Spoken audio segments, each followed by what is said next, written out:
Excuse me, Madam Chair, we are live. Thank you so much. Good afternoon, everyone, and welcome to the Electoral Area Services Committee meeting for March 17th, 2021. And I'd like to acknowledge that we are on the traditional territory of the Coast Salish peoples. And first, we need an approval of the agenda. I do have a new business item from Area A, Director Salmon, Mr. Tippett, with adding that item. Point of clarification, Madam Chair, what is the item? The item was just sent to me not too long ago, a suite issue for a subdivision in Area A, Electoral Area Services Committee for new business today. Mr. Tippett. Yeah, I'm not aware of that one. Madam Chair, yes. Okay, I wasn't sure if this was going to be accepted as new business or not. We can certainly speak to it if it is accepted as new business. If you would like some more information about it right now, I'll try and answer any questions. It's related to a subdivision on Briarwood, which offers an opportunity to get an important trail connection for Mill Bay, and there's a zoning issue that's possibly impeding that. And so we wish to bring this to the committee and see if there was something we could do about it. Okay. So it's Director Morrison. So is there a timeliness issue? None of us have had a chance to review any of the material. Is what's being proposed need to be before our next board meeting, or is there how urgent is it? Mr. Tippett. Madam Chair, yeah, good question. We had a staff meeting this morning to discuss it, and we had so we were talking about whether this was something that would likely, if unresolved in the near-term future, cause the applicant to proceed without doing the dedication of the land for the trail. So we thought, well, maybe we could bring it to the committee this afternoon. However, we'd be just as happy to bring it forward in 2 weeks with a proper staff report to accompany it, which is obviously the more rigorous way to do it. So I will take direction however you see fit. I don't know that there is a real massive urgency to it. This was just something that we thought we would bring to your attention today. Okay, Director Salmon. Yeah, now that you mention, I do know the one you're talking about. So I think, in fact, there is a certain urgency on that one. So I'd be in favor of at least looking at it in new business today. Okay, Director Wilson. Yeah, if Director Salmon wants to bring that forward as a motion, I can second that because I have some information on that as well. Thank you. That would be approving the agenda. We will be approving the agenda with that item, new business item added. So it has been moved. You've approving the agenda, Director Salmon? Yes. And second by Director Wilson. Is there some issue, Director Morrison? Nope. Okay, we're going to call the question with the approval of the agenda with that amendment. All in favor? Opposed, if any? Motion's carried. Moving on now, Ms. Harrison. Oh, it's the adoption of the minutes of the Electoral Area Committee meeting for March 3rd, 2021. Is there a mover? Seconder? Any discussion? Seeing none. All in favor? Opposed, if any? Motion is carried. And moving on, is there any business arising from the minutes, Ms. Harrison? Thank you, Madam Chair. There is none. And now we move into public input period. Do you have any public for input? Yes, Madam Chair, we have 3 attendees and I'll bring them forward. In order, we have David Mundy, Susan Kaufman, and Cliff Evans. Okay, thank you very much. Dave Monday, go ahead, please. Did I get the name right, Mr. Monday? I'm not seeing Mr. Monday. Thank you, Madam Chair. He seems to have disappeared from the lobby. Okay, so could we go to the next one? Maybe he can get back in. Is it Susan Kaufman? Susan, yes. Okay.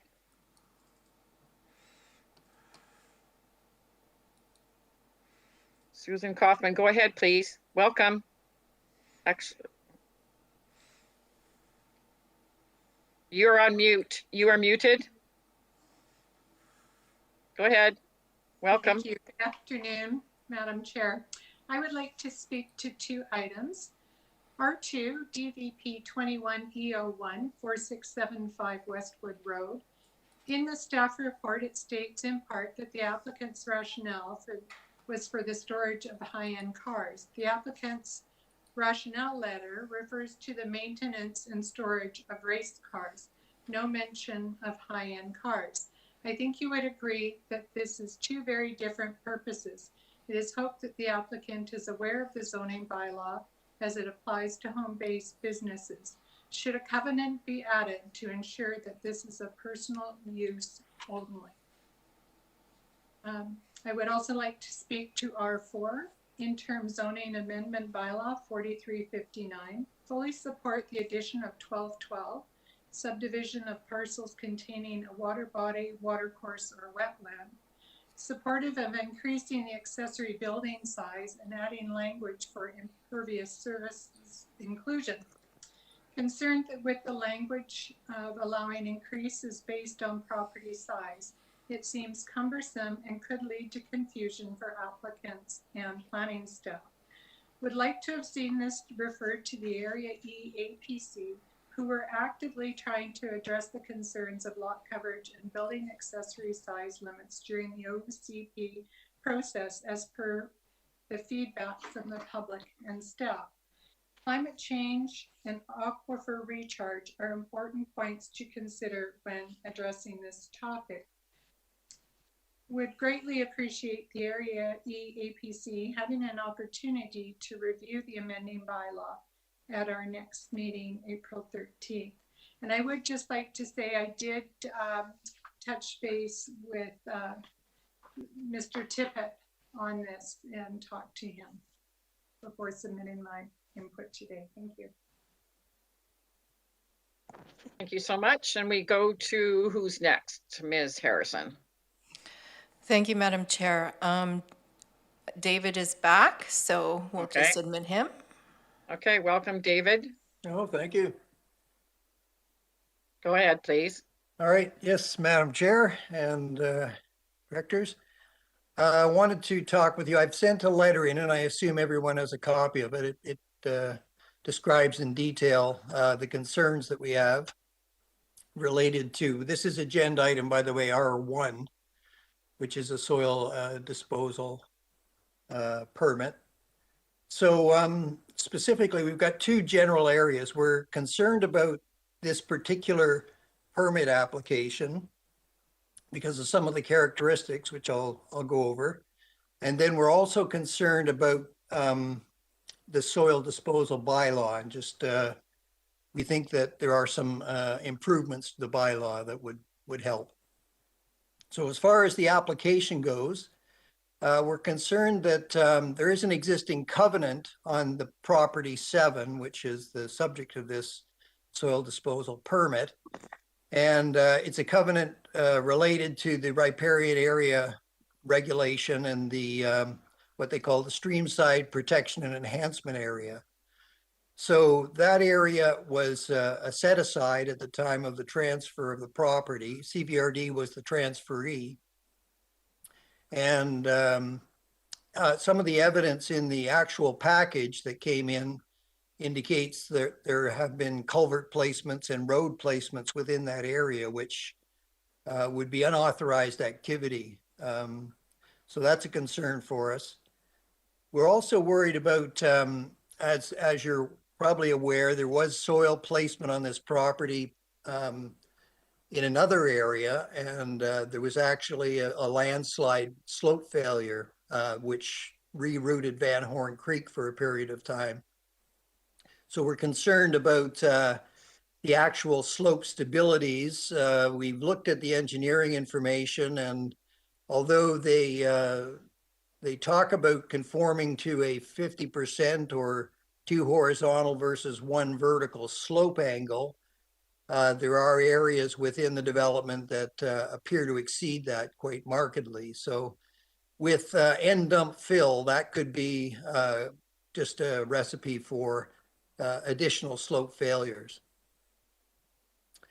There's also a pending report on the property that's coming out of BCMOE compliance related to a complaint under the RAP program.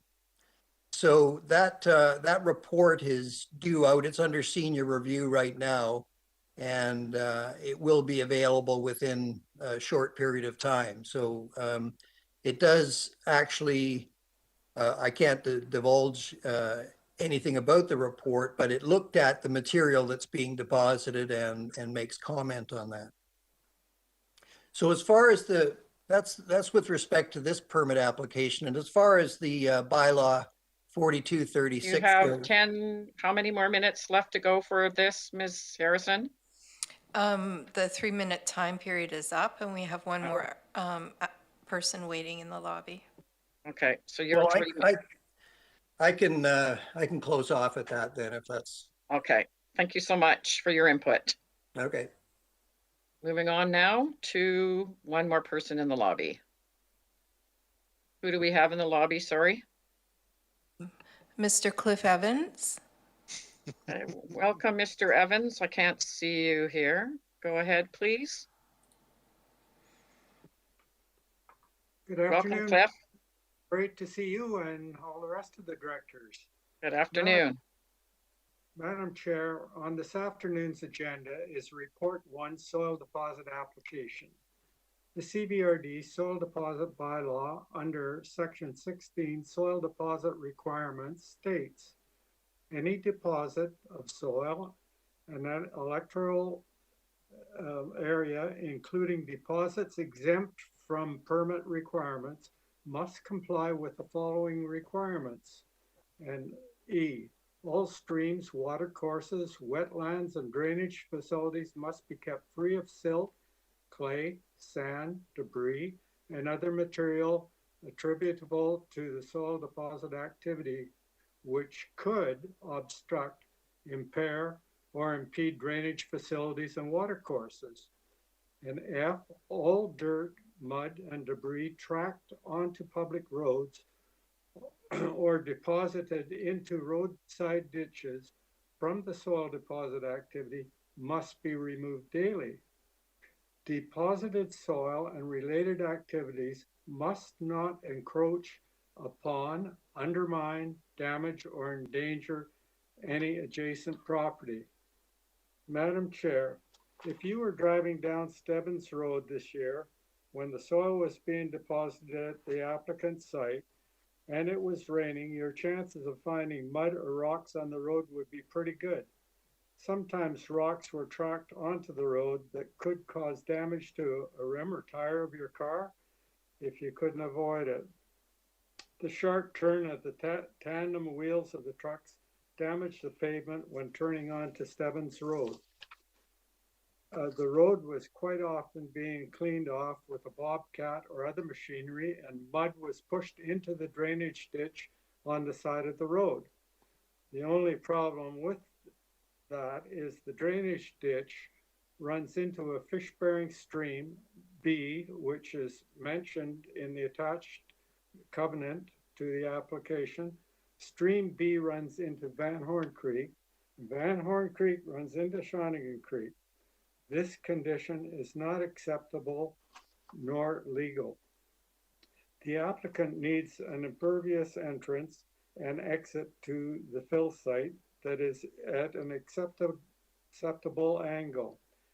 It also needs a proper wheel wash before any further permit is issued. Desktop studies performed by professionals without even visiting the site don't see these situations. Yes, application boxes are ticked off, but quite often the information within the box is redundant. We need current aquifer and surface water tests to determine what the condition of the site really is. Please refer this application for a public meeting so the suggestions like this can be made to ensure the safety of the public aquatic life and our drinking water. Protecting our watershed should be everyone's business. Please help us protect our watershed for the sake of the environment. Thank you very much. Thank you so much. We'll move now to delegation. Ms. Harrison? Thank you, Madam Chair. Delegations, we have one delegation, which is Bill Barrett from Shell Beach Water Utility, and he is in the lobby. Let me just bring him forward. Okay.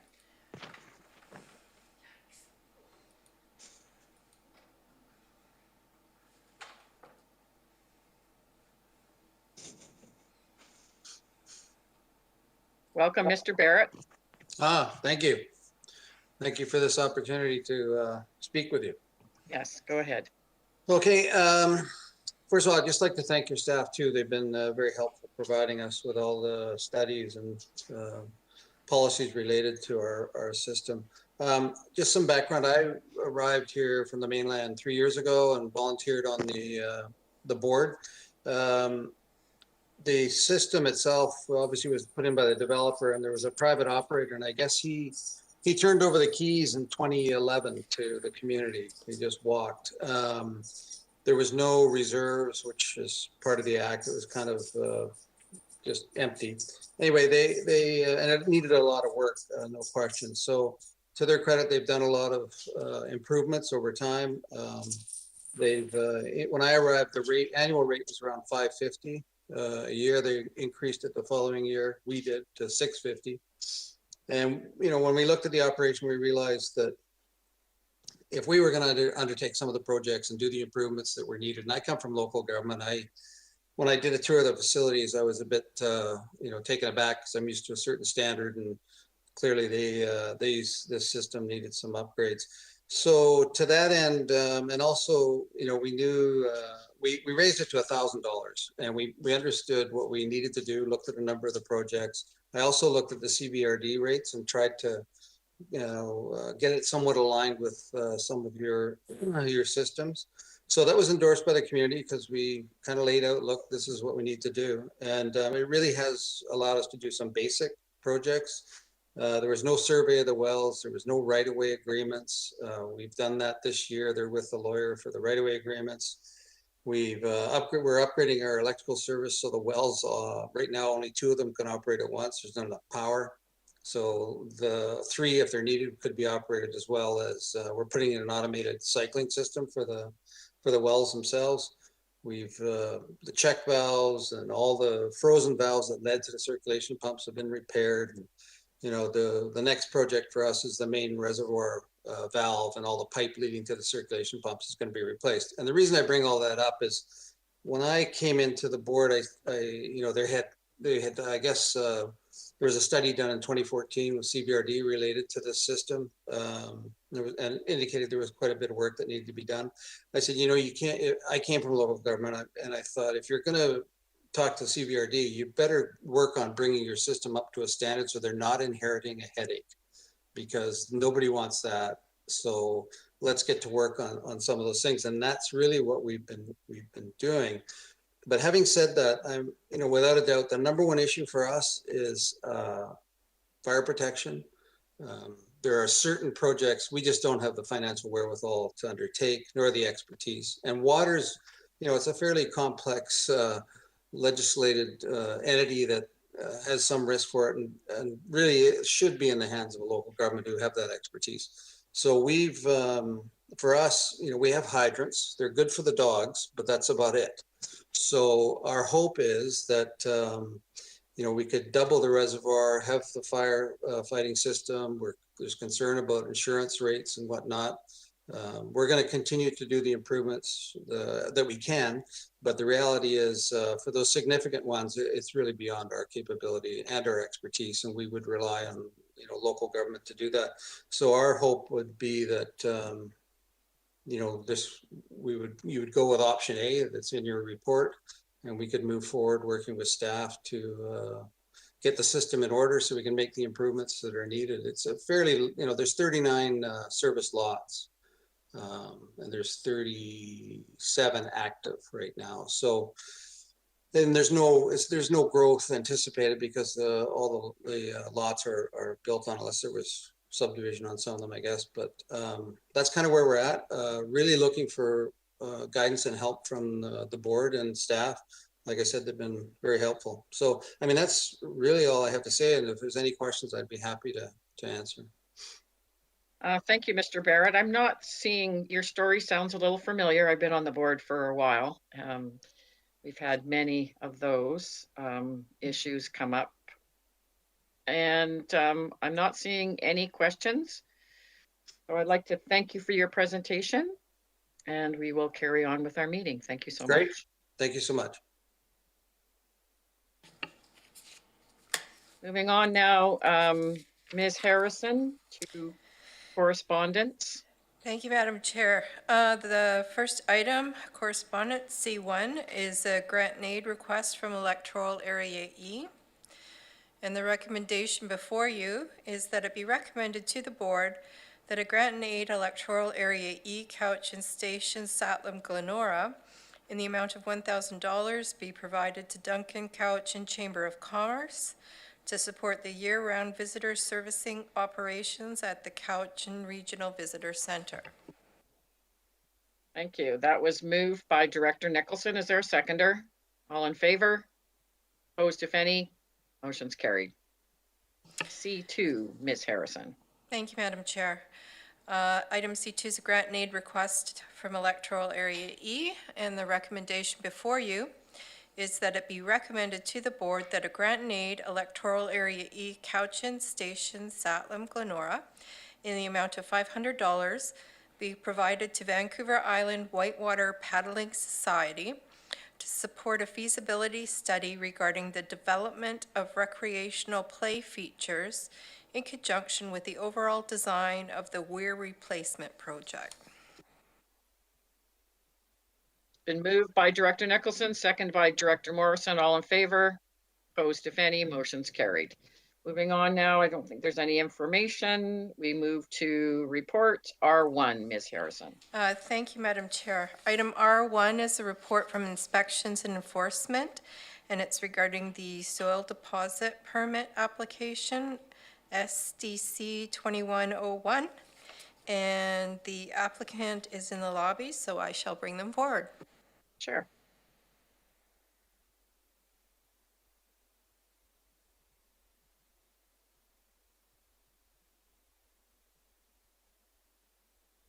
Is the applicant here?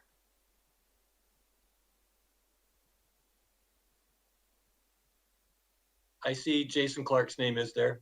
Okay, okay. Are there any questions for Mr. McDonald or the applicant? Seeing none. Oh, Director Acton, go ahead, please. Thank you, Madam Chair. Through you to staff. So we heard public input today, and Mr. Monday is a qualified environmental professional.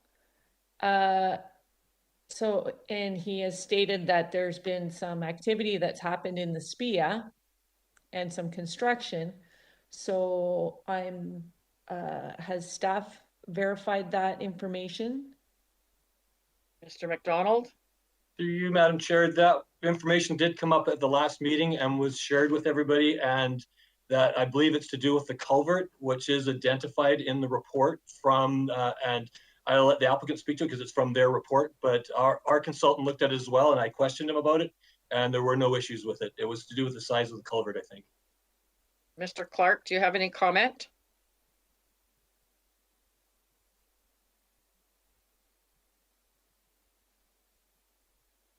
Hello. Hi. Yeah, as far as our site monitoring has gone, there has been no construction of culverts within the SPIA since we started working with the owner in 2019 when the bylaw started. So we're not aware of anything new with respect to culvert construction. Okay, so I have a Mr. Hurst. Well, Sorry, I just have another person on. Is that also connected to this application? that's another one. I think he's gone now. Oh, okay. Thank you. Go ahead. Thank Director you, Madam Acton? Chair, I guess so, there must be some way for staff to verify that there was a development permit for these culverts and roads that, because, you know, it's my understanding that if it's in the SPIA, we would have required it would have triggered a development permit, whether it was before this applicant or not. Are we able to verify that information? Through you, Madam Chair, there may be an issue that was from before that staff could look into, but it's not to do anything to do with this permit application. Be similar to a building permit going in and be the same situation if somebody had an infraction that was inconsequential to the building permit. His proposal is totally outside the SPIA, and all as public input, it said that we weren't honoring the covenants. We do honor the covenants, and he's totally outside the covenanted areas. Mm. And then, so a second question. Follow up, Director Acton? Thank you. Sorry, Madam Chair. Thank you. About that was reported was about the BCMO, the compliance on the RAP investigation. Is that something that staff has also verified? Through you, Madam Chair, same to the comment that was made in public. I've actually discussed the matter with Ministry of Environment, and I can't discuss the report, but staff is still not of the opinion that that would affect our recommendation. Thank you. So I turn to Director Salmon. You have a question for the applicant?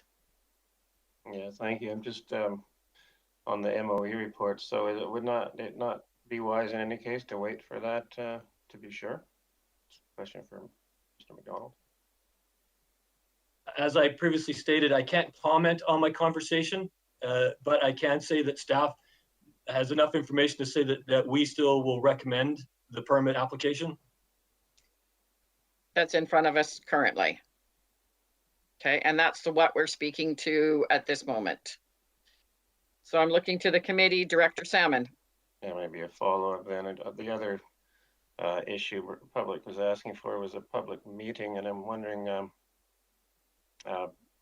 if it's worth this one under section 15 that we could ask the applicant to host a public meeting just to answer some of these questions, and you know, there's still seems to me several outstanding questions, and have some communication between the applicant and the public. I'll wait on that till I see other directors have questions. Well, there is a recommendation in front of us. I'm seeing no other hands up, and I'm looking, Director Salmon. In that case, I'll make a motion that we ask the applicant to have a public meeting under section 15.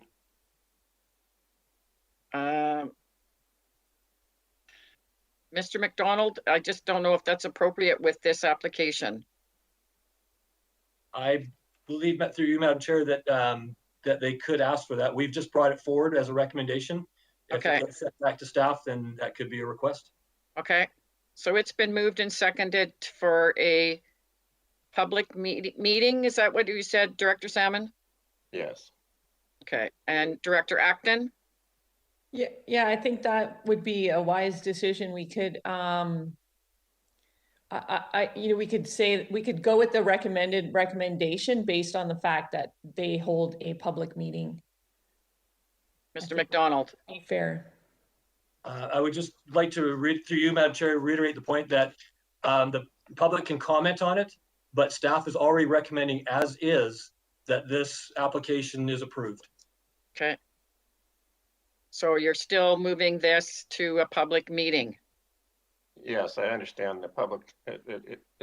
Fundamentally, it can't be denied by the public, but we do have the option of the board can request a public meeting under section 15. So that was my motion.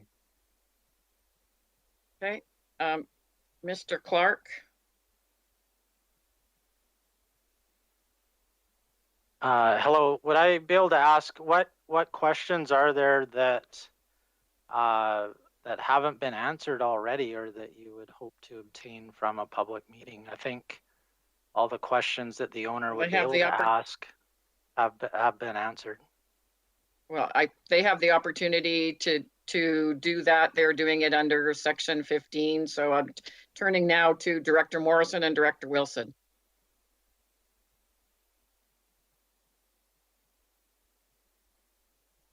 Director Morrison, got it. Thank you. So I kind of like where Director Acton was going with this, and we can't assemble in a community hall at this point, but I think that she makes a point that obviously the community wants to have an opportunity to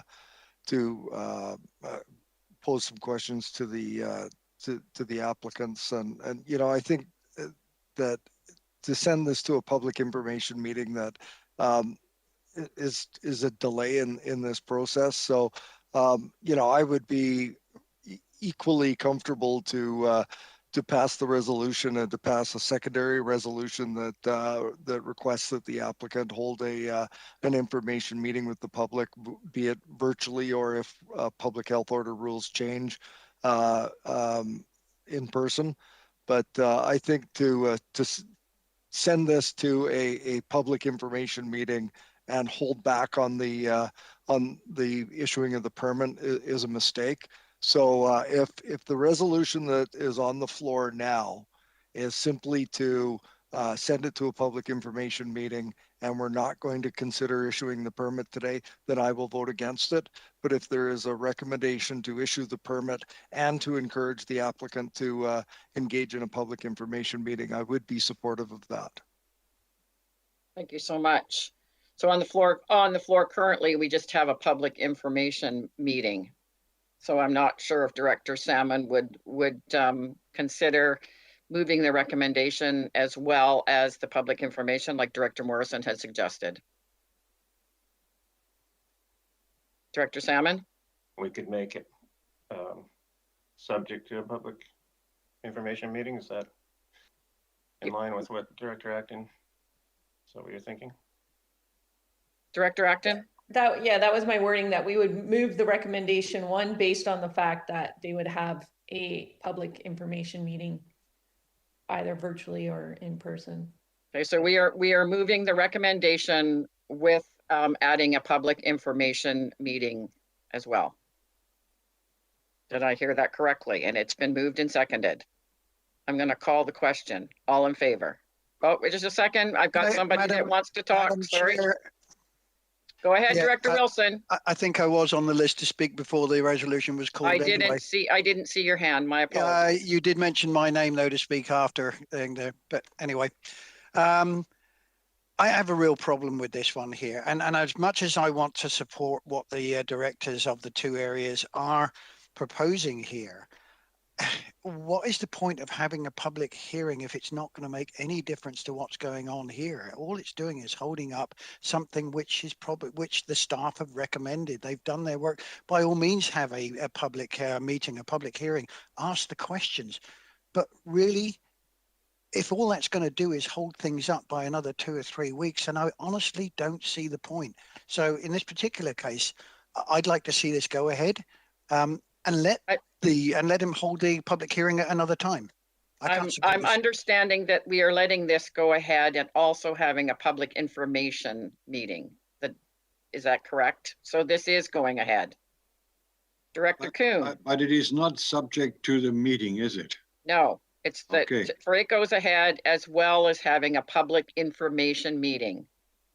Now, have I got everybody? I'm not seeing any other hands. I don't want to miss anybody. Director Nicholson. Well, I guess I have a little bit of a problem with that because they could hold a public information meeting, I don't know, a year from now, which I don't think would satisfy the public. And I really think the public deserves information about an application which they're finding challenging. So I think it should be subject to holding a public information meeting where the applicant can answer questions about what they will be doing. And yeah. Mr. McDonald? Through you, Madam Chair, may I suggest that you accept the permit as is, you want to have the public hearing, and that could be within a certain time frame. Should that not happen in a certain time frame, we would put a stop work order because it would not comply with what was agreed to. Okay, so a public information, approve the application as written here by staff, a public information meeting with a timeline. Can somebody give Director Salmon, Director Acton a timeline? I would suggest 4 weeks from the time the permit's issued. Okay. So I'm not seeing any other hands and it's looking like it's okay. With public notice in the newspaper. Oh, okay. Who's doing the public notice in the newspaper? You've added something else now. Well, the applicant. Okay, so that. Or the applicant can contact me, I'll help them get the Public, okay. message. So what we've added is within 4 weeks. We're approving the okay. All in favor? Opposed, if any? Motion is carried. Thank you very much. Moving on now, Ms. Harrison. Thank you, Madam Chair. Item R2 is a report from Development Services regarding application number DVP 21E01 for 4675 Westwood Road. And the applicant is in the lobby, and I shall just admit her.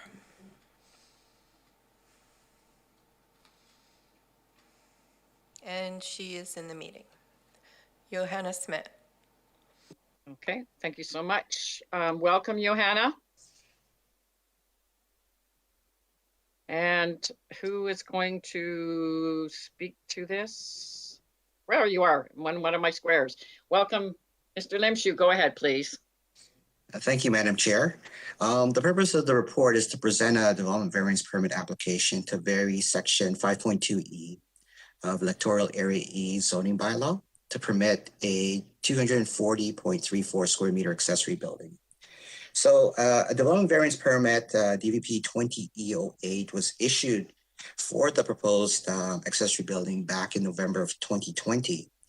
However, due to a measuring error, the variance that was approved is slightly less than what is actually required by the applicant.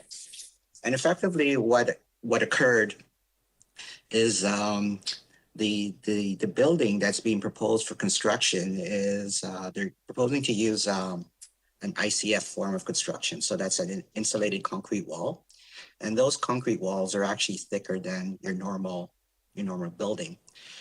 When the applicant provided the initial measurements, they measured from the center of the proposed concrete wall rather than along the outermost portion of the wall.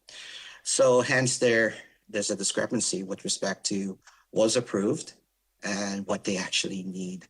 The siding of the building is still the same. The intended uses for the building are still the same. The interior square footage of the building is still the same. And it's unfortunate that due to this error in terms of measurement, this application is back in front of the committee. So the previous permit that was issued basically allowed for an increase in the size of the accessory building from 100 square meters to 222.96 square meters. What's being asked here is to increase that 222.96 square meters to 240.34 square meters. And that increase, the difference of 17.38 square meters, represents moving the measurement out to the exterior of the proposed wall. So with that, I'll open it to questions from the committee. Anybody have any questions for staff? Seeing that. Director Nicholson? Thank you. Ms. Kaufman in the public input asked a question about whether this would be similar to the one that we approved recently at Appaloosa Way, but required a covenant to ensure that there wouldn't be an automotive business set up in a residential area. I am wondering if staff feel there is a need to do that on this one. Mr. Limshu. I don't believe there's a need to register a covenant on this particular application. In the information submitted by the applicant, they did indicate that a portion of the building would be used for a home-based business. Whereas with the previous application, it was simply, there was no home-based business being being proposed. I think, you know, through the bylaw, the existing home-based business bylaw, staff does have the ability to conduct enforcement if required at some future date. Is that sufficient, Director Nicholson? I'd just like to follow up. So I am challenged. I guess it is hard to tell. I recognize that they're going to use it for a home-based business, but it's related to sewing children's things. So that's something different. But we aren't provided with enough information to understand whether the layout will lend itself naturally to becoming an automotive business for any future owners, because I understand these people aren't intending to do that, but we don't do these things for people, we do them for the land. So I am wondering if you have seen any sketches of the layout of the building or how it's going to look that might lend itself to an automotive business or not. The applicant did provide us with building drawings, and basically it's a big workshop for lack of a better term. So there's quite a bit of open space. And certainly, you know, I believe that it's been designed with the amount of open space to allow for, you know, the applicant to work on their vehicles and have enough space to maneuver back and forth with their tools and equipment to work on their vehicles. You know, it's no different than a house with an open layout where it provides folks with the ability to set up their interior living space, you know, a variety of different ways. So that's effectively what we're looking at here is a big workshop that gives the applicant maximum flexibility in terms of moving forward with their intended uses. Okay, is there anything that the applicant wishes to add? Johanna? Hi there. Hi there. My name is Hi. Matt. Hi, Matt. I'll be speaking on behalf. Go ahead, Yeah, Matt. nothing to add. Yeah, just basically it was a typo that we did there with the measurement error, and it's basically the only difference from last time to this time. And thank you for your time. Thank you. So there is a resolution, Director Nicholson? Maybe I could ask the applicant directly if they intend to have a race car maintenance business. Well, I'm going to work on my race cars, yes. Not a business. Well, but I'm not interested in putting any sort of covenant on the property. But The bylaws, if the bylaws state we're not allowed to, you know, do something, that's what the bylaws are for. I don't really want to have a lot of, you know, bureaucracy on our property if that's possible. Thank you. Okay, there is a resolution. Turning to the director of the area. I'll move the recommendation. Is there a seconder? Any other questions? Seeing none. All in favor? Opposed, if any? Motion is carried. Thank you so much. That goes to the next board, which is what date? Thank you, Madam Chair. It's March 24th. Thank you. That goes to March 24th board. R3. Thank you, Madam Chair. Item R3 is the report from Development Services Division regarding application number RZ 19B01 for 3775 Mountain Road. And the applicant is in the lobby, and I shall just admit them.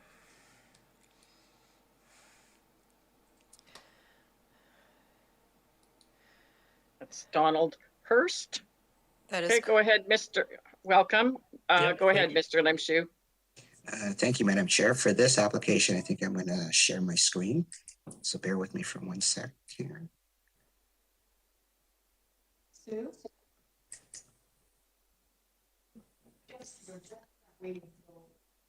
Mr. Hurst, if you could put your microphone on mute, please. Yep, I'll do that. Thank you. Is everyone able to see my PowerPoint presentation? Yes, we can. Great, thank you. So item R3 relates to application number RZ19B01. The subject property is located at 3775 Mountain Road. So here's a map, just kind of giving you some context and the location of the property. The purpose of the report is to introduce the application for rezoning on the subject lands. The purpose of the rezoning is to enable the property owner to subdivide the property. And so the application entails just rezoning a portion of the subject parcel. So as you see on the map to the right, currently the entire parcel is zoned F1. The applicant is requesting a rezoning for just a portion, this area here, from F1 to F2. What that allows them to do is to create one new parcel from the parent property. Both zones are forestry zones, so the F1 versus the F2.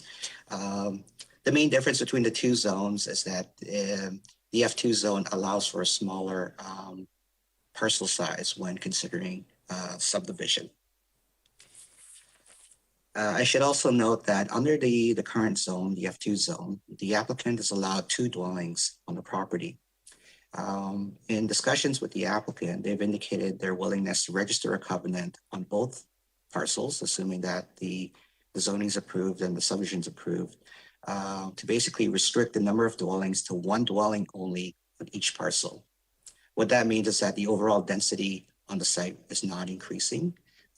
But rather than having 2 dwellings on 1 parcel, you'd have 1 dwelling on each parcel. The other main point I'd like to bring up is that the applicants are willing to register a covenant on title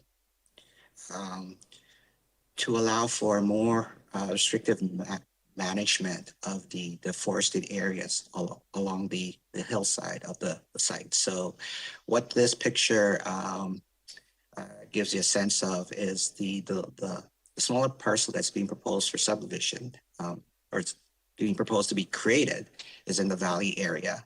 The larger parcel slopes upward, and you see the treed hillside. So the covenant will not prohibit logging from taking place on the property, but rather limit it and restrict it. The applicants have indicated that they've witnessed past practices and are concerned and want to ensure protection of Calvin Creek, which runs through the parcel. So in a nutshell, the covenant basically prevents someone from going forward and clear cutting the hillside and removing all trees at one fell swoop. Rather, it'll be harvested in a more sensitive and environmentally conscious manner moving forward. So I think with that, I'll close off the presentation and open it up for questions from the committee. Thank you so much. Director Morrison, questions for staff?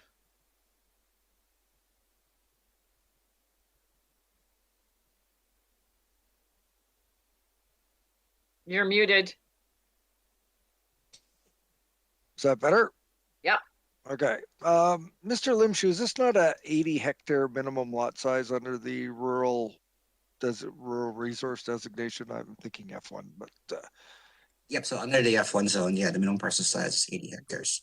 So I'm a little struck by this one. This is this doesn't seem to hold with our normal manner of doing things. There are a number of questions. Firstly,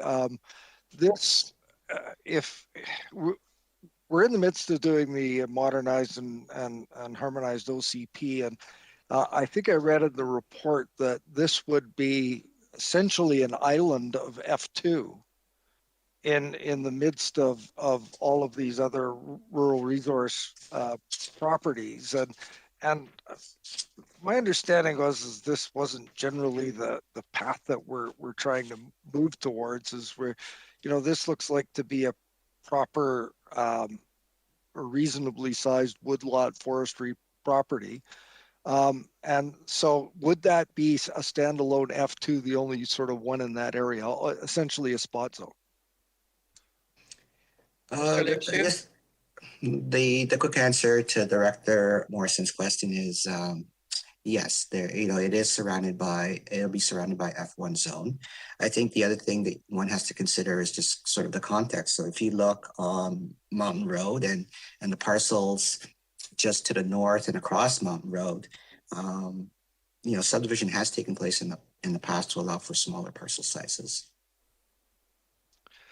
I have further questions, but they're for the applicant. Okay, is there any, I saw Director Acton's hand. Director Acton? Thank you. I can wait because my question is more for the resolution. So perhaps Okay. All right. I'm seeing no other hands up. Director Morrison to the applicant. Thank you. And as you heard in my comment to staff, this is a little bit unusual in the approach, and I understand the intent to try and have some impact on future forestry practices in the on this property and around the creek. So my first question would be, is it not an option to retain ownership of the entire parcel and build the two properties that are allowed? Or is there a specific rationale? Like if you own and control the property, you own and control the forestry practices on it. So I'm trying to rationalize in my thinking why the disposition of this and putting it into somebody else's hands, and then ultimately putting controls over how they would manage the property in the future. Mr. Hurst? A couple of issues.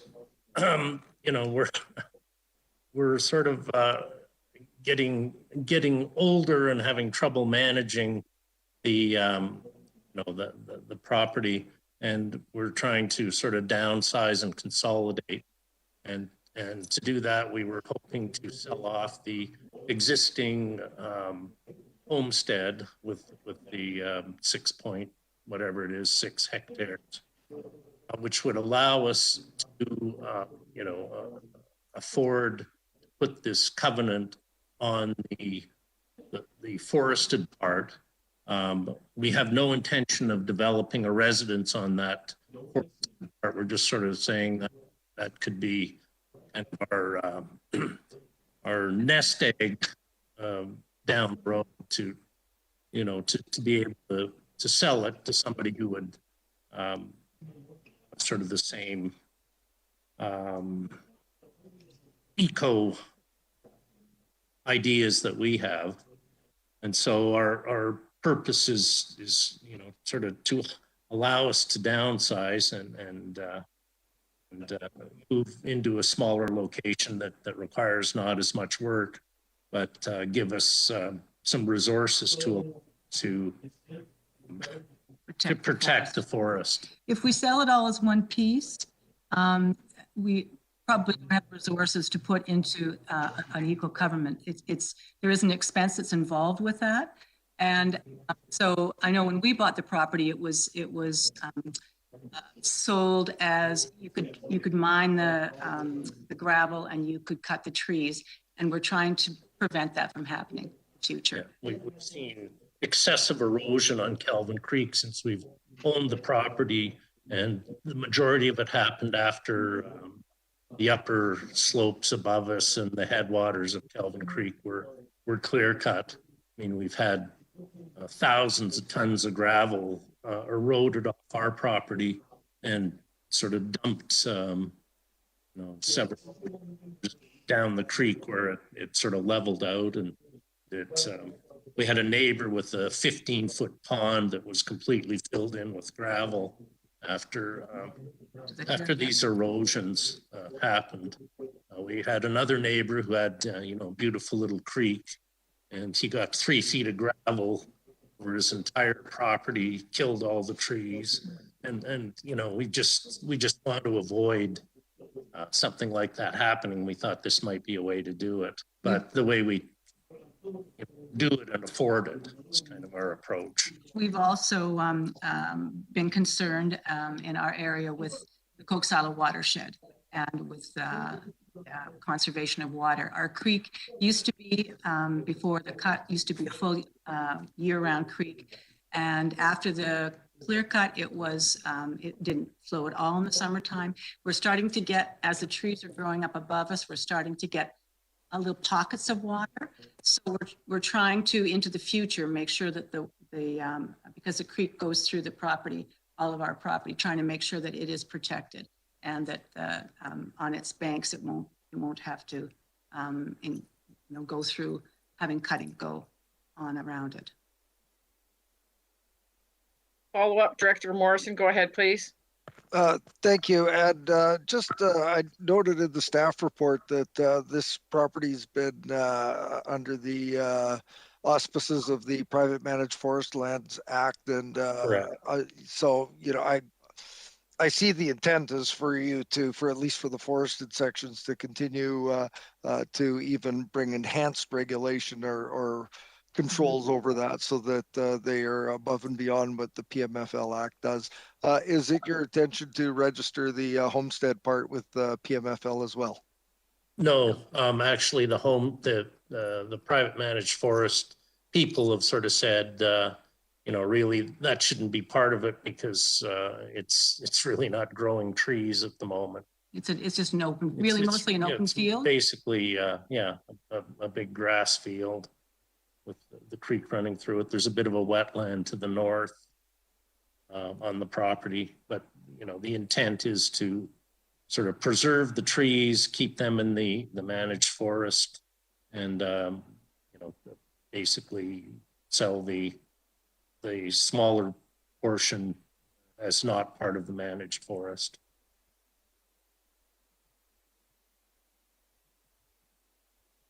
Go ahead, Director Acton.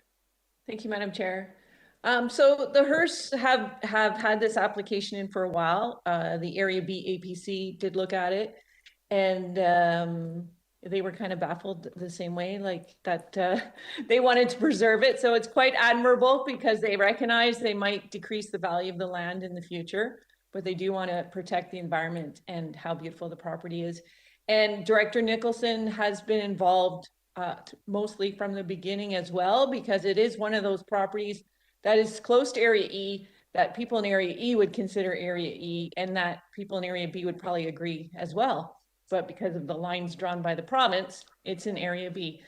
So I would like to move all of the recommendations, but before doing that, I have a question about number 4, the public hearing one. Can we waive the public hearing for this application?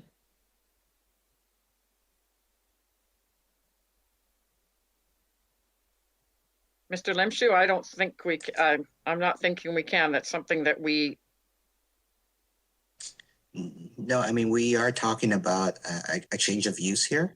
Yeah. This is not, I wouldn't consider this a housekeeping amendment. So I would recommend not waiving the public hearing on this one. So are you, Director But it is Nicholson? something we could do. Mr. Lemshew? Ms. Cheryl? Ms. Cheryl? Thank you, Madam Chair. Yeah, so if the proposed zoning change is consistent with the official community plan, then you can go to a public notice in lieu of a public hearing. But you should factor in consideration for the level of public interest that there may be in the application. Which we talk about often for public. And I don't think we have a problem with the public hearing because I think most of our neighbors are in favor of okay. Maintaining the environment as close to what it is So, It's to their advantage because we all share the same watershed. yeah. Great. So Director Acton, are you moving 1 through Yeah, 5 now? Moving Sure. it? I Okay, was it's been just moved thinking and seconded. we always talk about staff's time and everything, but if it looks like it's something we should do, then that's fine. Thank Yeah, you. It's move all the recommendations, please. been moved and seconded. I'm gonna call the question. All in favor? Oh, just a second. Director Nicholson, you wanted to speak to it before we voted? Hey, I did. This is one of the best applications I've ever seen. I really commend the applicants for doing this. I think we should be encouraging this kind of thing, and I'm all for a public hearing because it allows us to publicize this kind of good work.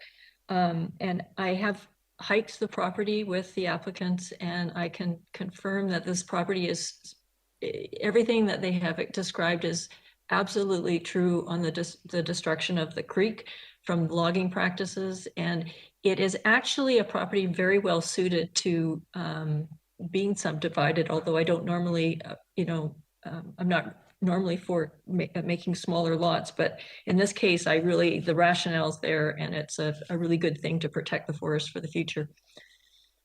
And now I'm going to call the question. All in favor? Opposed, if any? Motion is carried. Thank you so much.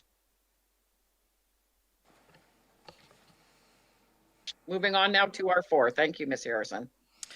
Thank you, Madam Chair. Item R4 is a staff report from the Community Planning Division regarding an interim Area E zoning amendment bylaw number 4359, and there is a recommendation before you. Thank you. Thank you so much. I see Mr. Tippett popped up here. Mr. Tippett, would you like to speak to this? Yes, thank you very much, Madam Chair. So you may wonder, since this bylaw appeared at the board and was scheduled to go to public notice, why is it back on the committee agenda?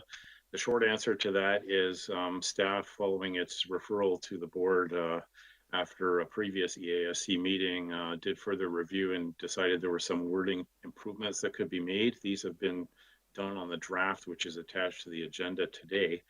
The other thing that has been added to the end of the bylaw, and if you just give me a moment here, I'll connect to the minute from our December 2nd EASC meeting.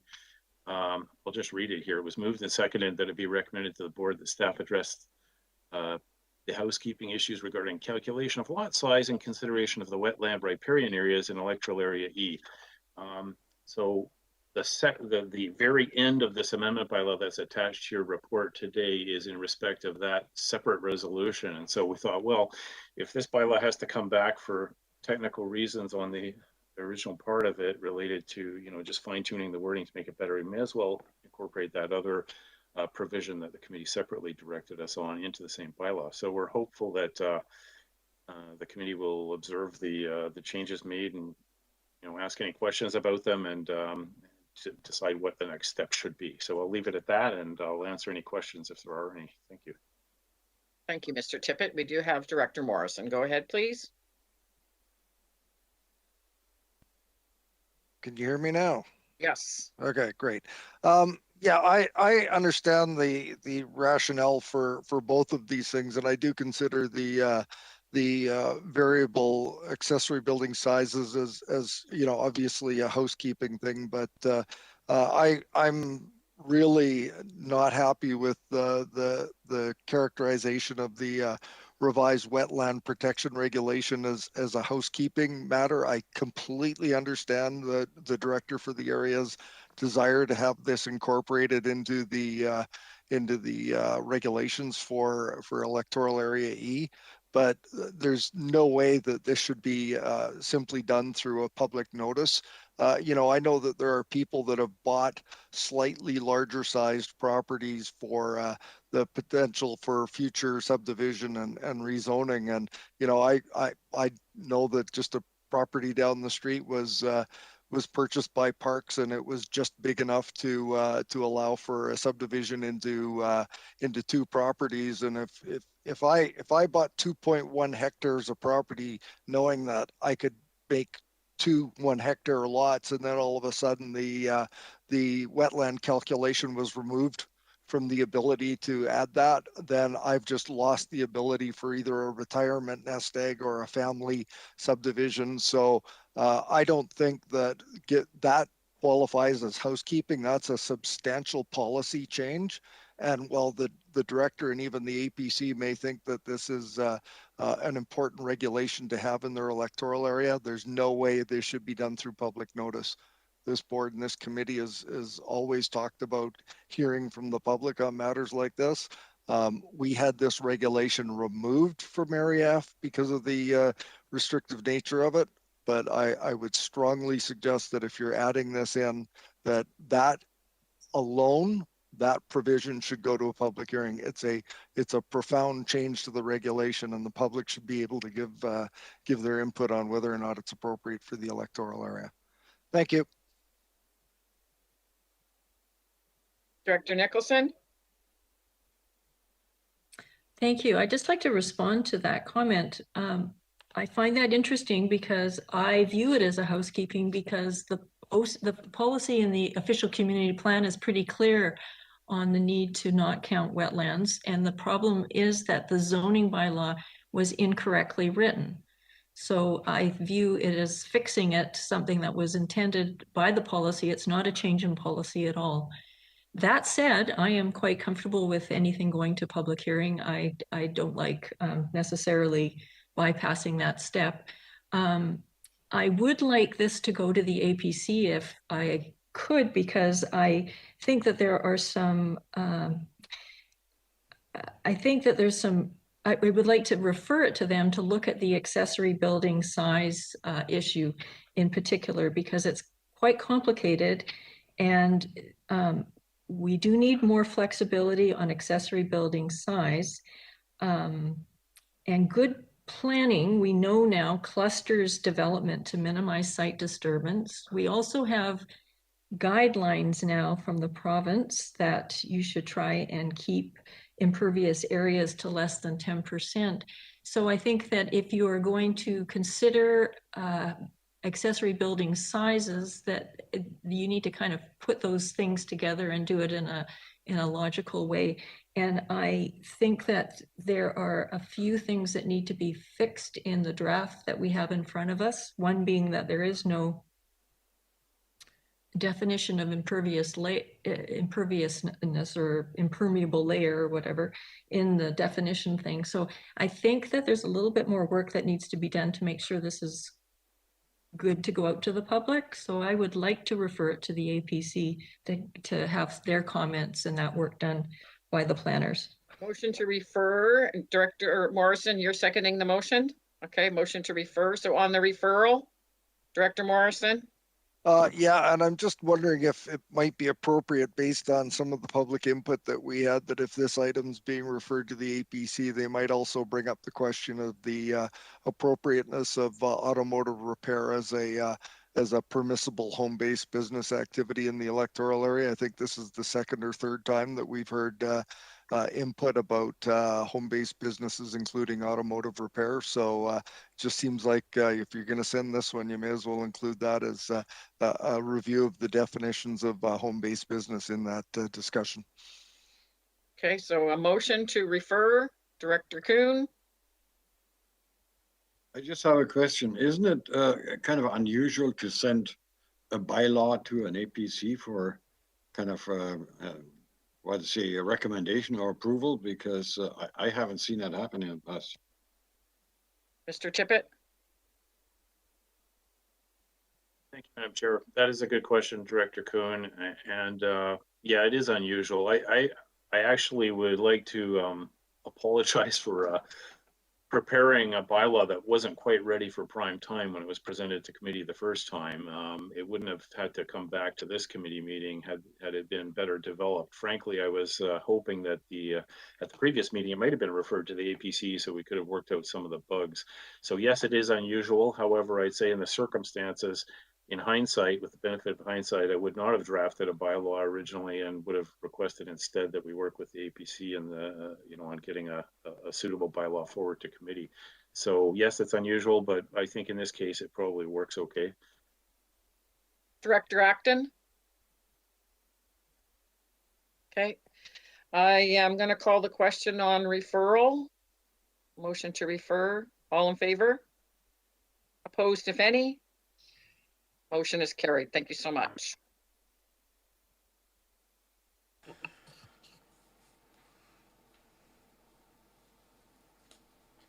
R5, Ms. Harrison. Thank you, Madam Chair. Item R5 is a report from the Water Management Division regarding Water System Management Bylaw and Water Bylaw Amalgamation. And there is a recommendation before you. Welcome, Mr. Dennison. Madam Chair, glad to be here. So there is a recommendation. I'm not seeing any questions for staff. You moving the recommendation, Director Acton? Yes, thank you. Okay, it's been moved and seconded. Ms. Harrison, could you read the recommendation, please? Thank you, Madam Chair.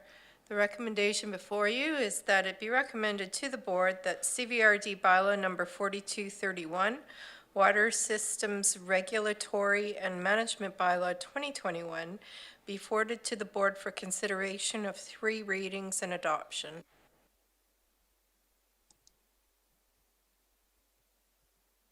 Call the question. Oh, there is a question. Director Smith. Thank you. I'd like to, through the chair, to Mr. Dennison. Solitaire is going through increases to do with the distribution system and the filtration system, which will add up to over $600. And that will bring the taxation to around $900 to $1,000 per parcel. On some of the parcels, we have the illegal or legal non-conforming, an extra building that has their own water meter, and that building is only paying for a user fee, yet they're benefiting from the distribution system upgrades that are being funded by taxpayers, and they're also once the filtration system's in. And I'm just wondering at sometime in the future if we can look at that under this bylaw to see if there's a possibility of capturing that second building on the property with its own water meter. So is that something we can look at for in the future? Mr. Dennison. Thank you, Madam Chair. This is a long-standing, always a challenge for staff because we have an unusual system of dividing our costs between fixed parcel tax per parcel and user fees that are, related to the amount of use of the system. But sometimes fairness in that is difficult to achieve because they're very different kinds of systems.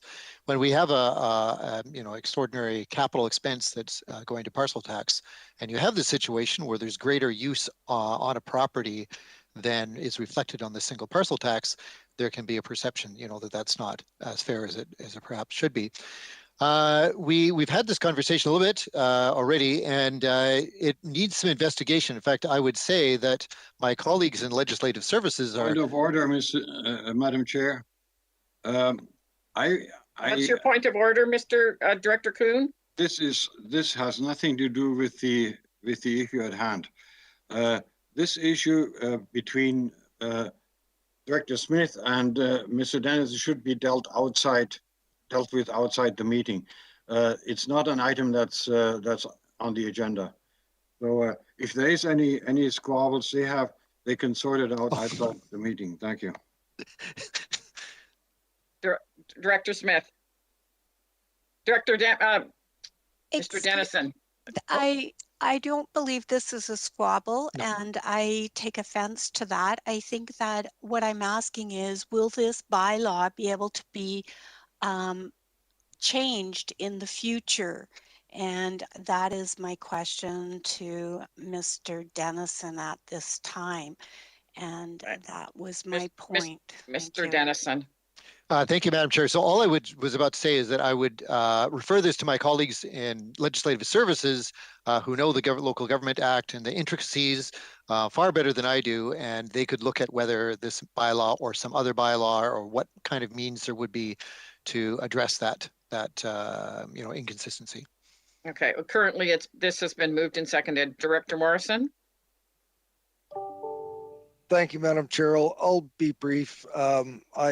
I still hold the beliefs that I had when this originally came to the board, and I don't think that that one big amalgamated bylaw is necessarily better than the individual ones.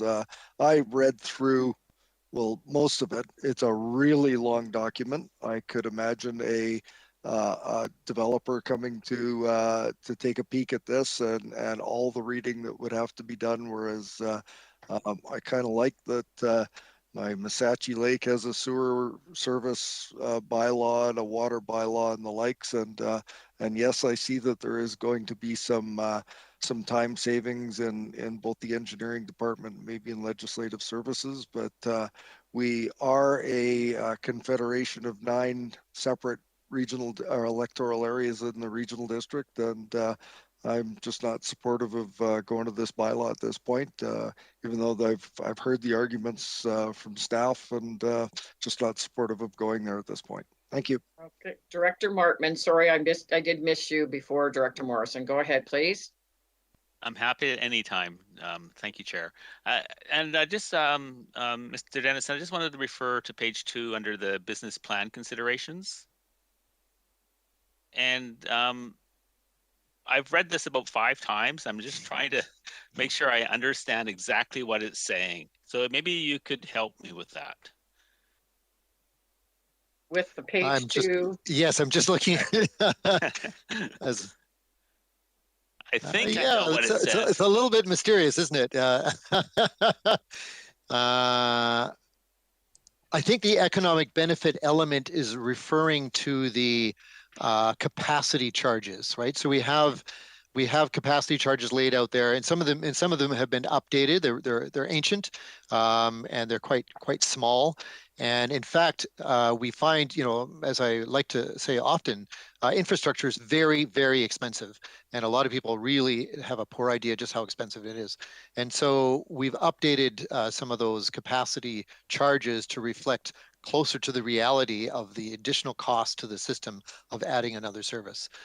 So that would be the economic benefit portion, which otherwise it's not clear what it's referring to. And so that is part of the overall system here is to have these sort of fees reflective of the costs so that you actually have a more sustainable system. In the past, it's been the case, I think that when additional customers join the system, it actually ends up costing more than the benefit to the system. So you have to have some of these charges in there to reflect that. Thank you. Okay, and Director Acton, did I have you down as well? My apologies. No? Okay. Director Wilson. Thank you, Madam Chair. Yeah, I see this as fairly straightforward to me. I support it fully. It's no more than a water version of an HOCP. Bring it all together so that we're all working under the same umbrella. And then that's exactly what this is. Standardization to bring everything into one place. Okay, I will now call the question. All in favor? Opposed, if any? Director Morrison is opposed. Thank you so much. Moving on now, Ms. Harrison. Thank you, Madam Chair. Director Nicholson, you have a question? I would very much like a break. Oh, okay. 10 minutes, that's good timing. So 3 o'clock, 10 minutes, we'll recess for. Thank you, Director. PRD accounts. I know one is Mr. Limshu. I do not know who the other one is. Could you identify yourself if you're not Mr. Limshu? Thank you, Madam Chair. We are live. Okay. Welcome back. Okay, and where are we now? R6.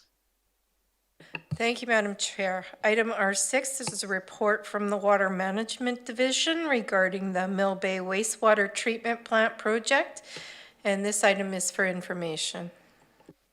Okay, Mr. Dennison, I guess it's self-explanatory. This was answering the questions from a delegation as well, that we had last time. That's correct, Madam Chair. Yeah, the director of the area is informed on this too. Was just for information, are there any questions for Mr. Dennison? Director Salmon? Director? No, I just want to say thank you to staff for doing all this work on this file. I think Director Nicholson. Thank you. Director Nicholson, you have a question for staff? Yes, no, I don't have a question. I just wanted to say thank you. I think Ms. Canodal Joy did most of the work. Did she, Mr. It was Dennison? a team It's effort. It's a team effort always. I just thought it was a great report. Thank you. Thank you so much. Thank you, Mr. Dennison. R7. Oh, you're back with us anyway. You can't go away yet. Okay. Ms. Harrison. Thank you, Madam Chair. Item R7 is a report from the Water Management Division regarding the Shawnigan Lake wastewater feasibility study in Electoral Area B.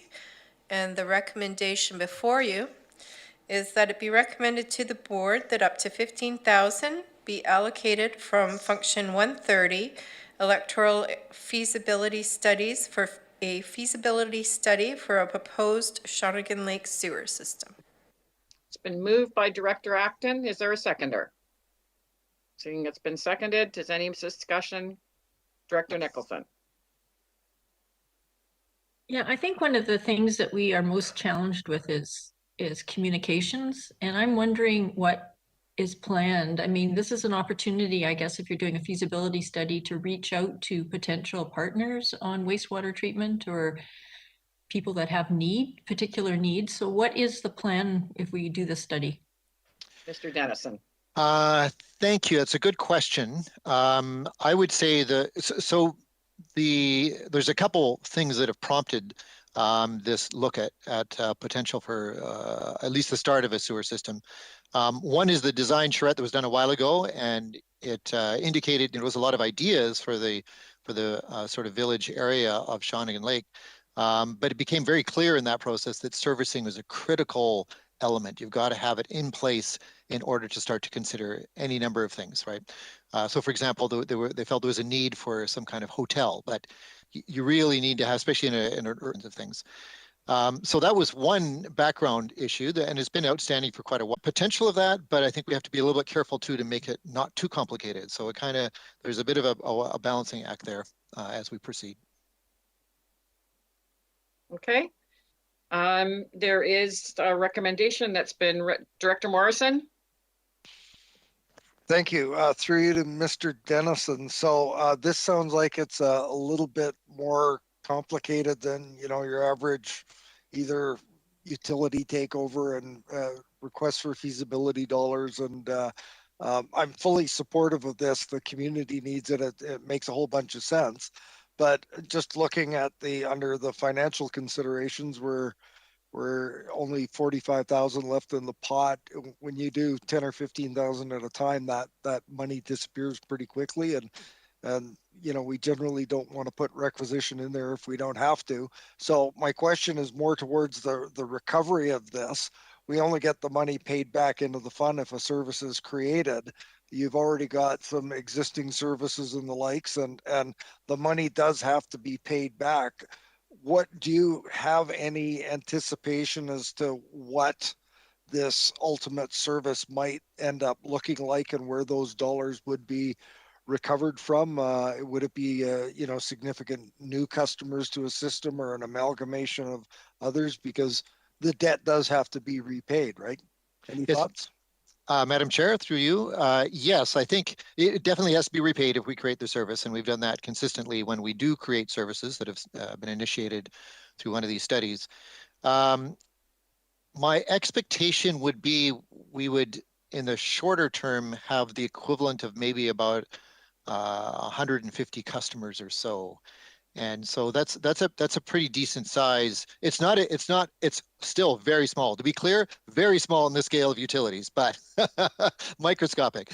But in our scale of things, that's a much bigger size than say 30 or 40 customers that we often have with some of our small systems. So to me, it's reasonable, especially if we can pay that back over a couple of years, a couple $1,000s a year, then I think that would be quite feasible for the scale of a function that we'd be looking at here. Yes. Okay, thank you. I'm going to call the question. All in favor? Opposed, if any? Motion's carried. Thank you. We move now to R8. Thank you, Madam Chair. Item R8 is a report from the Water Management Division regarding utility system moratorium and Shell Beach water system in Electoral Area H, and this is for direction. Okay, and everybody has seen their report, and I'm looking to Director Martman. Go ahead, please. Thank you. And, you know, I know the moratorium's been in place for a long time, and I'm coming in rather new, but I would like to just sort of build upon the presentation that Bill Barrett gave during the delegation earlier today.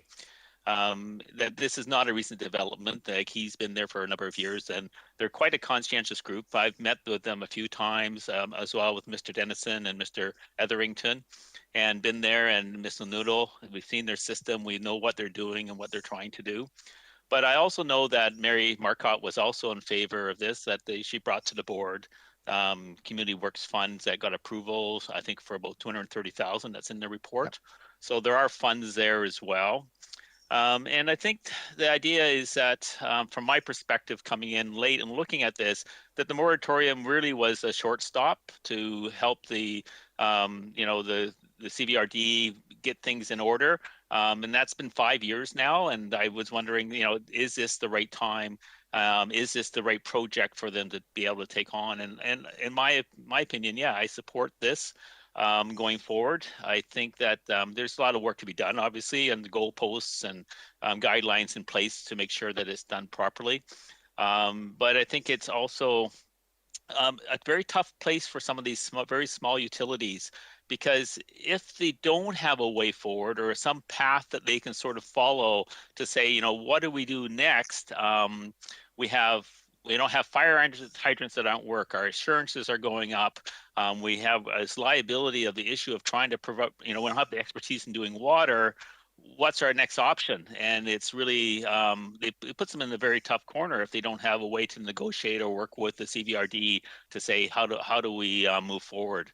So I think this is the right time and the right place to do this. Thank you. Thank you so much. I'll go with Director Nicholson, and I have myself on the list as well. Director Nicholson and Director Morrison, and then myself. Thank you. And Director Smith.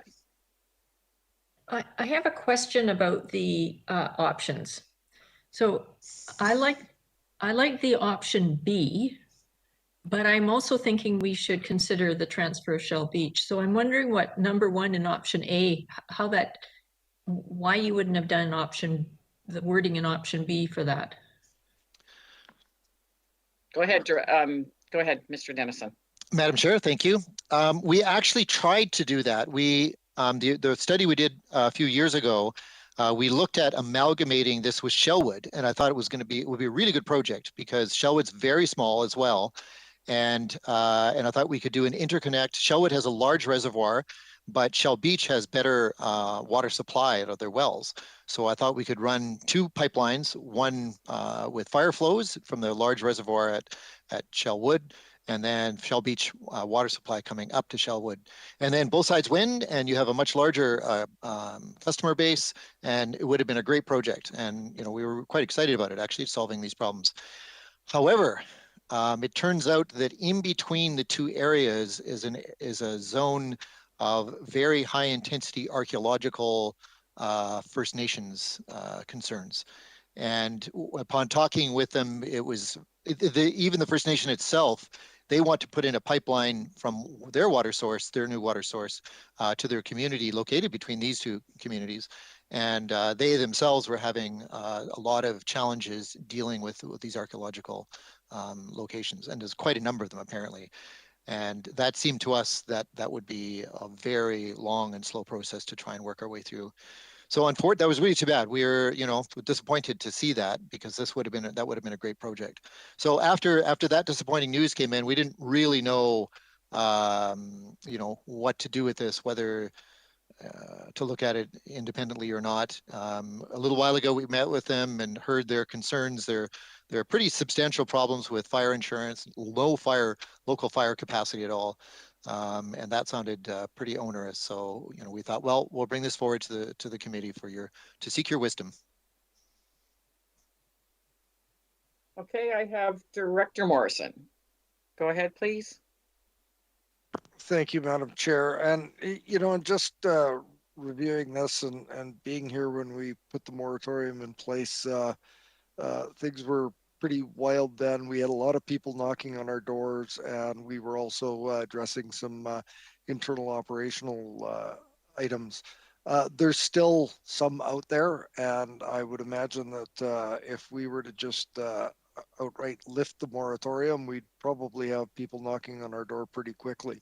I was prepared to move option A, but I'm also wondering whether there should be a limit of like, I don't know what staff's capacity is for doing all the pre-work that needs to be done to put a report before us.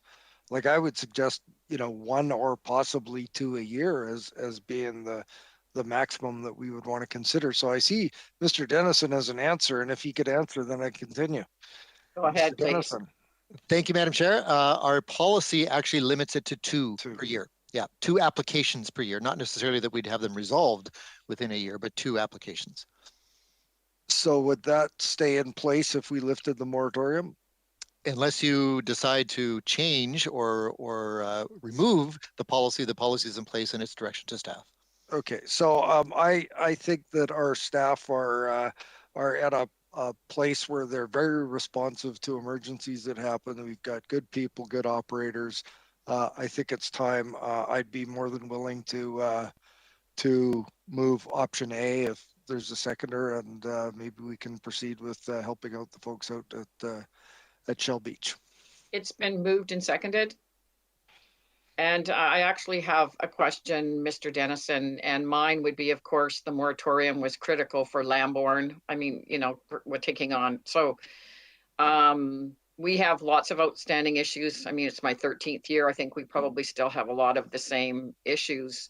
Will this affect this at all? Would it affect what's going on in Lambourne? Because I know there's all kinds of people that want developments, and now it's very critical, but capacity has always been an issue here. So, Madam Chair, I've been here for 26 and a half years, and not one of those years has it ever been, hey, Louise, I don't really have anything to do. Do you have anything to do?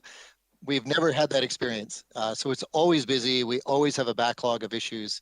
It's our mission in water management to try and help people and solve these problems using our wits and through grants or arrangement developments or amalgamations or whatever we can do. So we still have more to go. It is pleasing to us that the worst of the utilities as reviewed in the NOVA report are either have been addressed or are being addressed currently, and with expected to be tidied up within a year or two. So that's we made a lot of progress on a lot of fronts. The other thing, of course, though, is that there's new fronts. I mean, there's a new standard for manganese that suddenly it's a health issue. So 7 of our systems went from perfectly in compliant to suddenly out of compliant. But we're working on solutions there already for some of those, and we expect to have some progress in the next little while. So, yeah, it's always a challenge. We take it on. The only other comment I might make is realistically, if we're spending a minute on Shell Beach, we don't have that minute available elsewhere, right? So it is a bit of a zero-sum game. But I think if we, as long as the expectation is not too urgent, if the folks there realize that it's going to take a little while to work through this, then I think we can manage it. okay. Oh, Director Nicholson, go ahead, please. Oh, no, actually, I have Director Smith and then Nicholson. Go ahead, Director Smith. Thank you. One of the things that I noticed in the report is the amount of staff projects that are on the go, and it was indicated that there's a fair amount of staff. projects going on. I mean, we have the Solitaire water system, filtration system coming up. Shawnigan Lake North is in need of their filtration system and working through all of that. These are systems that have been in with the CVRD. I know Solitaire's system goes back to 1986, and there's a lot of systems that have been with the CVRD for multiple years, and there's a lot of work still to be done. We just are having a feasibility study for the Shawnigan Lake sewer system. How many pieces will be brought into that work for the staff? And, you know, are we looking at saying in the next budget that we will hire another technician, we'll hire more staff? So every time we turn around and add more, are we going to be adding more staff? I mean, if we take 2 applications a year, then is that more staff every year? And I mean, the staff, I seem to feel like they're working 190% every day, all the time. I mean, it's just huge. And one day you have the UV system on one system breakdown, or you have a failure and the roof ends up with a big amount of water shooting skyward. So, I mean, it's constant. There's constant upgrades needed, and the systems that are already under the CVRD, the water and the wastewater, they aren't even up to date in. And Mr. Dennison's just said that, you know, 7 systems were perfect, and then all of a sudden they're not perfect, and the rules and regulations are changing constantly. So I have a big concern about adding. I mean, my heart goes out to the Shell Beach water system group and that, but I also think that our staff are already doing way more than their ability, the pressure on them. So I do have concerns. It is a smaller system. The residents and on that system, they're still going to have to take on a huge financial responsibility. You know, thinking that you're coming into a CVRD and that there's money out there for grants and for community works funds.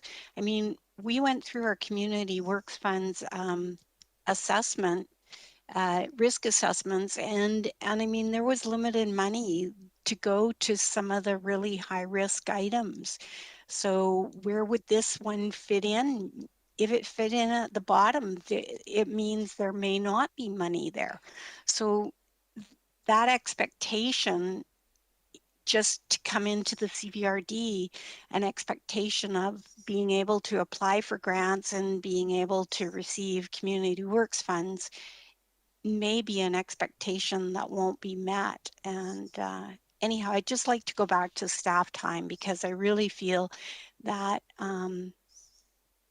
that's something Mr. Dennison can address, is staff time. And if we start bringing on more and more every year, who's actually first in line? Are there other wastewater systems and other water systems that have been sitting there waiting to come in? So I guess that's more than one question. Thanks. Mr. Dennison. Thank you, Madam Chair. So actually currently in our 576 budget, which is our overall budget for all the utilities, we have 2 additional positions that are not currently filled.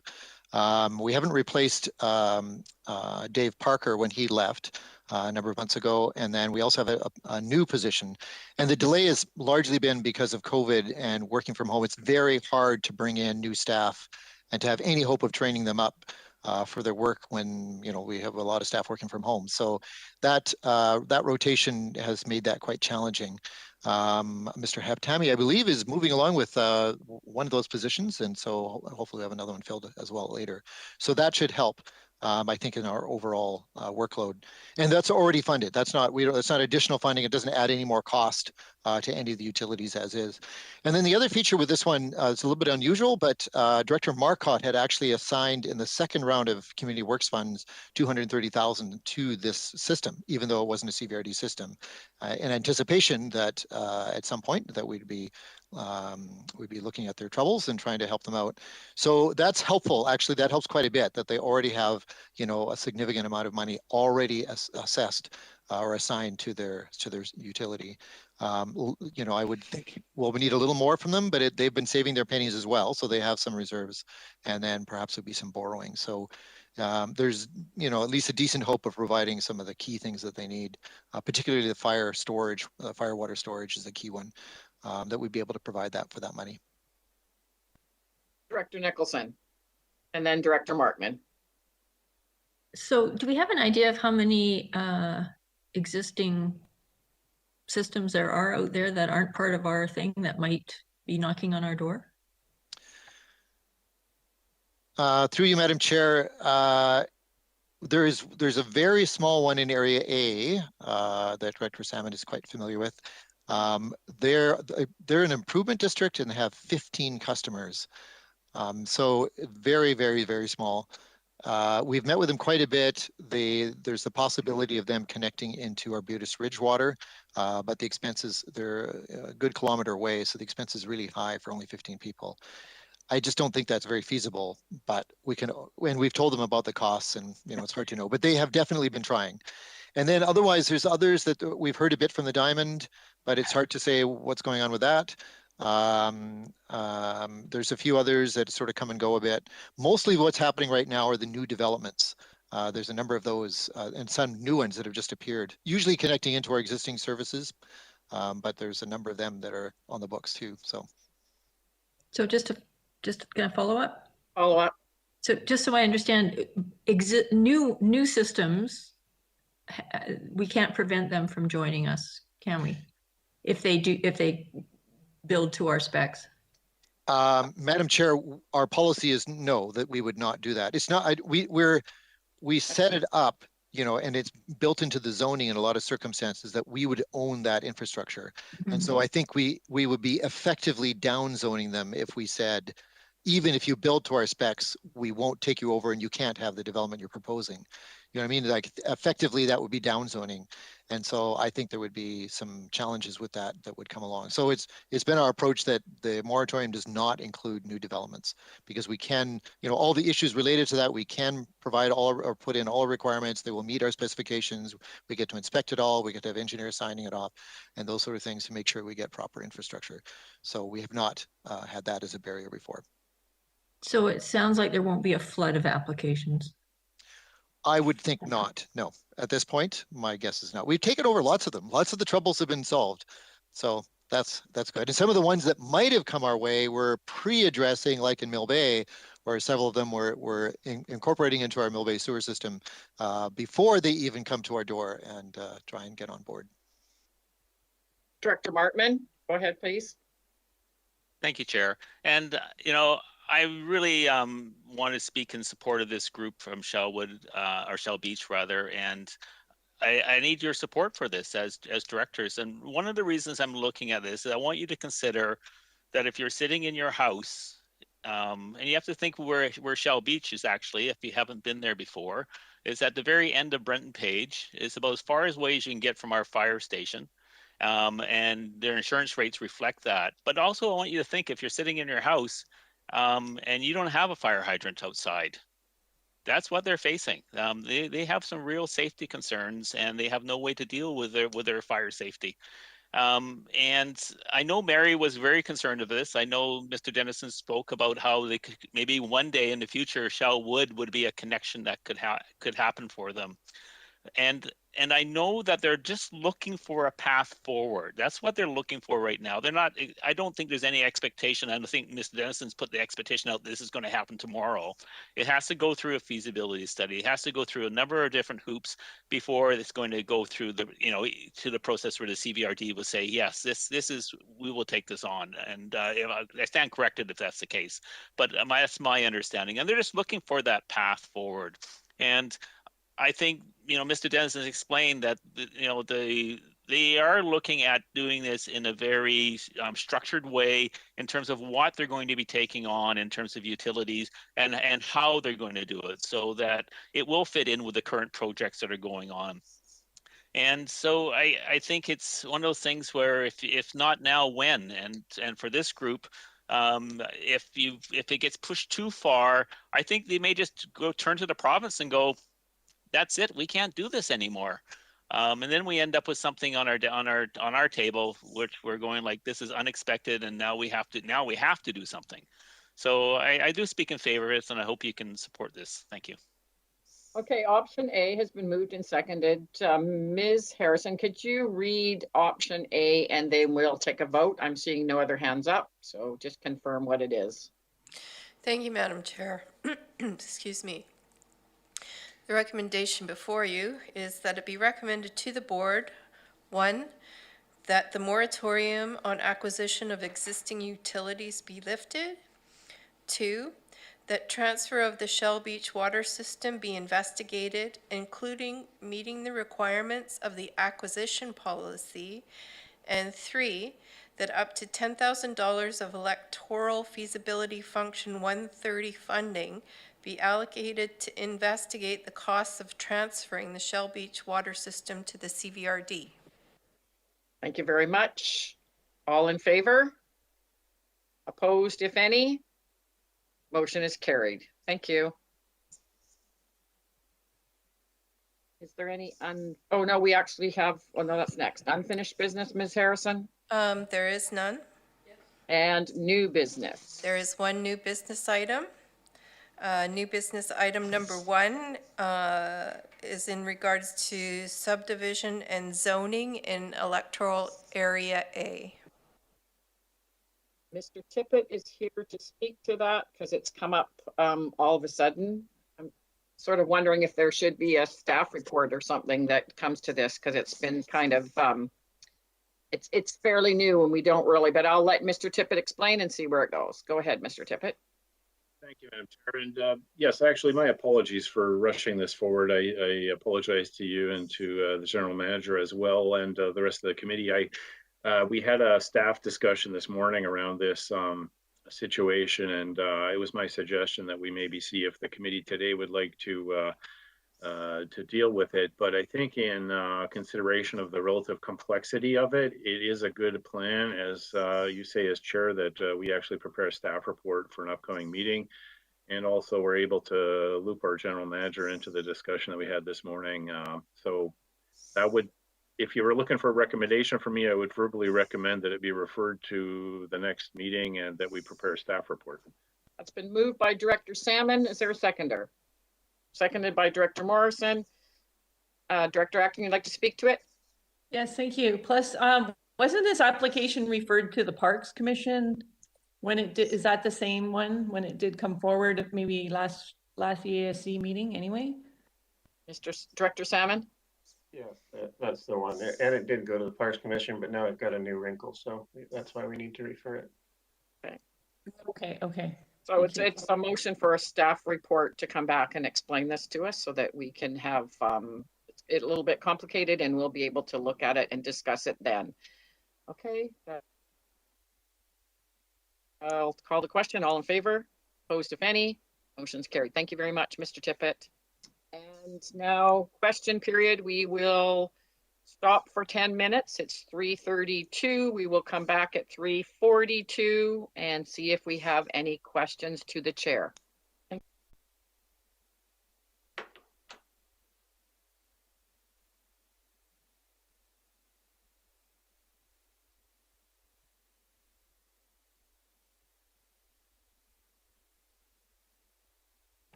Thank you, Madam Chair. We are live.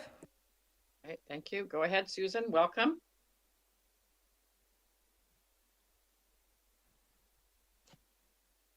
Go ahead, Susan. Good afternoon, Madam Chair. Good afternoon. I'll make this brief so you guys can get out and enjoy this sunshine on the time change. On R4, I would like to thank the committee for endorsing a referral of the proposed amending bylaw 4359 to the APC. Mr.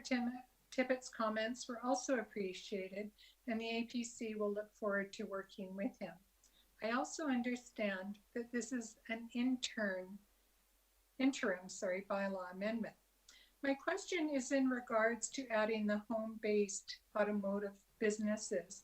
I understand that this is an item of interest. Would resolutions for both items be required for the amending bylaw to move forward, or could they be dealt with separately? I believe that they would be dealt with together. Thank you for that. You're welcome. And that's your question today. Okay, I'm turning to, who am I turning to? Mr. Evans or Mr. Yearling? Mr. Yearling hasn't joined the meeting, so Oh, it would be okay. Mr. Evans. Mr. Evans, go ahead, please. Good afternoon, Madam Chair again. Good afternoon. Would you know what action the Soil Bylaw Department is taking to alleviate the Stebbins Road mud, rock, and damaged road problems? No, I do not know, but you could check with staff. And would it be possible for the directors to make the wheel wash and exit to Stebbins Road fixed condition to issuing a soil deposit permit to the applicant? I wouldn't know that one either, so you could check with staff on that. Okay, thank you And I very much. believe the roads and Ministry of Environment roads, the roads are Ministry of Environment, and you are supposed to have them cleaned. I mean, in my area, that's what we have to do. Yeah. Who's ever putting the development in, so.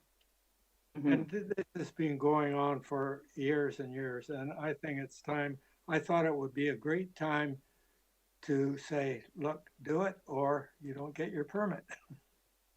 Thanks very much, Madam Chair. I sure appreciate that. Have a nice day. Thank you, you too. Mr. Yearling? Has not returned, okay. He has not entered the meeting, so. Okay, so I'm gonna call for, what do we have to do now? There's still time left. Okay. If you'd want to entertain another question. Okay, okay, go ahead, Ms. Kaufman. Hi, Madam Chair, I believe that you were going to give me an answer to a question I posed at the last ESC. Yeah. Would you like me to refresh your memory? Yeah, you could try to refresh my memory, but I thought it was dealt with at the meeting, but go ahead. No, it was not. Okay. I said during the discussion today around R8, the soil deposit, we heard that the CVRD must respect and enforce the current bylaw. Yet during the discussion on R2, accessory building size, current bylaw in Area E, this was not the case. And it was even mocked as being the only one in the CVRD. Does that make it any less legal? Is there room for compromise? Yes. But what is too big? Agreed that it is better than a bunch of smaller buildings, but who is to say lot coverage of 20 or 30% is preferable? That's a question for modernization. A follow-up to that, should the CVRD disregard a legally registered building scheme on title, an on-title building scheme? I would hope not. You'll have to check with staff on that. Madam Chair, you know, I asked the question in good faith 2 weeks ago. Yeah. And you said that you would get back to me on that. Yes, yes. I apologize for that. I sent you an email to apologize. Yeah. And I still am not clear on the direction you're going with your question.